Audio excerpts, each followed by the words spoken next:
ইংরেজ কবি ও নাট্যকার উইলিয়াম শেক্সপিয়ারের মার্চেন্ট অফ ভেনিসের ইহুদি খলনায়ক শাইলক শব্দটি ব্যবহার করে বেশ বিতর্কে জড়ালেন মার্কিন প্রেসিডেন্ট ডোনাল্ড ট্রাম্প। স্থানীয় সময় শুক্রবার দাবি করেছেন তিনি জানতেন না যে শাইলক শব্দটি কিছু মানুষ ইহুদি বিদ্বেষ হিসেবে দেখে।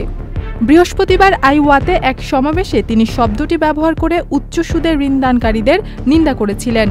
ট্রাম্পের এমন মন্তব্য ইহুদি বিদ্বেষ বলে দাবি করেছেন দেশটির বসবাসরত অনেক ইহুদি। ট্রাম্প এয়ারফোর্স ওয়ান থেকে নামার পর সাংবাদিকদেরকে বলেন, আমি কখনো শব্দটিকে সেই দৃষ্টিতে শুনিনি। আমার কাছে শাইলক মানে উচ্চ সুদে ঋণদাতা এক ব্যক্তি। তিনি আইওয়া ডেস মুইনেসে ভাষণকালে শাইলক শব্দটি ব্যবহার করে বলেছিলেন, কিছু ক্ষেত্রে ভালো ব্যাংকার, আবার কিছু ক্ষেত্রে শাইলক ও খারাপ লোকদের কাছ থেকে ঋণ নেওয়ার দরকার নেই। ইথিলা গভীর প্রমা, চ্যানেল আই। বান্ডেল থাকলে প্রতি সেনমানিতে টাকা বাঁচবে।